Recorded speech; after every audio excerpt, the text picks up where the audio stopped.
Hi സുഹൃത്തുക്കളെ, ഇന്ന് നടന്ന ഇൻഡസ്ട്രീസ് എക്സ്റ്റൻഷൻ ഓഫീസർ പരീക്ഷ എങ്ങനെയുണ്ടായിരുന്നു? കുറച്ച് മാത്സിന്റെ ചോദ്യങ്ങളൊക്കെ കുറച്ച് ടഫായിരുന്നു എന്നുള്ളതാണ് നമുക്ക് പൊതുവേ കിട്ടുന്ന ഒരു ഫീഡ്ബാക്ക്. ഫിസിക്സ് ഭാഗത്തു നിന്നും കുറച്ച് പ്രോബ്ലംസ് ടൈപ്പ് ചോദ്യങ്ങളൊക്കെ വന്നു. അപ്പോൾ അത്ര എളുപ്പമല്ലായിരുന്നു എന്നുള്ളതാണ്. ഒരു എബോ ആവറേജ് നിലവാരമുള്ള പരീക്ഷകൾ തന്നെയായിരുന്നു പരീക്ഷയായിരുന്നു ഇന്ന് നടന്ന IOയുടെ പരീക്ഷ എന്ന് പറയുന്നത്. അപ്പോൾ അതിന്റെ answer key, provisional answer key PSC publish ചെയ്തിട്ടുണ്ട്. PSCയുടെ വെബ്സൈറ്റിൽ നിന്ന് നിങ്ങൾക്ക് ആ പ്രൊവിഷണൽ ആൻസർ കീ അവൈലബിൾ ആണ്.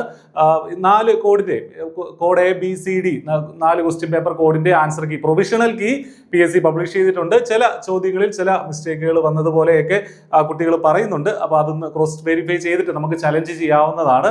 അപ്പോൾ അതുകൂടെ നിങ്ങൾ ശ്രദ്ധിക്കുക.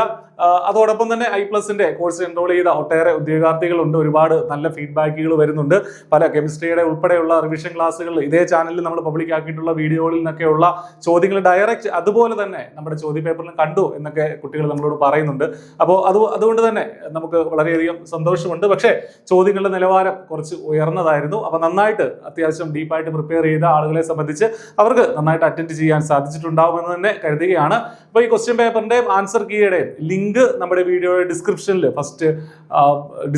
ഫസ്റ്റ് കമന്റിലുമായിട്ട് നമ്മൾ നൽകാം. നിങ്ങൾ ചെക്ക് ചെയ്യുക. പരീക്ഷ എഴുതിയവർ നിങ്ങൾക്ക് എത്ര സ്കോർ കിട്ടി, ഏതൊരു റേഞ്ചിലാണ് നിങ്ങളുടെ സ്കോർ എന്നുള്ള കാര്യമൊക്കെ ഒന്ന് മനസ്സിലാക്കി എടുക്കുക. ഓക്കെ, അപ്പോൾ അത് നമ്മളുമായിട്ട് കമ്മ്യൂണിക്കേറ്റ് ചെയ്യുക. പരീക്ഷ എങ്ങനെ ഉണ്ടായിരുന്നു എന്നുള്ളത് വീഡിയോയുടെ കമന്റ് ആയിട്ടും ഒന്ന് നിങ്ങൾ കമന്റ് ചെയ്യുക, വീഡിയോയ്ക്ക് കമന്റ് ചെയ്യുക എന്നുള്ളത് അഭ്യർത്ഥിക്കുന്നു. അപ്പോൾ പരീക്ഷ നന്നായിട്ട് എഴുതാൻ സാധിക്കാത്ത ഉദ്യോഗാർത്ഥികളെ സംബന്ധിച്ചും നിങ്ങൾ അതിൽ ടെൻഷൻ ആകേണ്ടയോ അല്ലെങ്കിൽ നിരാശരാവേണ്ടയോ കാര്യമില്ല. ഇനിയും നിങ്ങളുടെ മുന്നിൽ ഓപ്പർച്യൂണിറ്റികളുണ്ട്. കൃത്യമായിട്ട് വിനിയോഗിക്കുകയാണെങ്കിൽ നിങ്ങൾക്ക് ഈ പറഞ്ഞ അടുത്ത പരീക്ഷകളിൽ നമുക്കറിയാം ബിടെക്കിന്റെ വിവിധ ബ്രാഞ്ചുകളിലുള്ള ഉദ്യോഗാർത്ഥികളാണ് ഈ പരീക്ഷ എഴുതിയത്, അല്ലെ?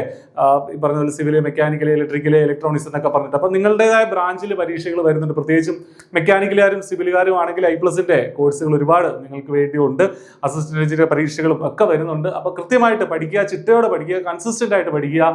നിങ്ങളുടെ ഹാർഡ് വർക്ക് ഒരു ദിവസം ഫലം കാണുമെന്നുള്ള കാര്യത്തിൽ യാതൊരു സംശയമില്ല. All the best. Thank you.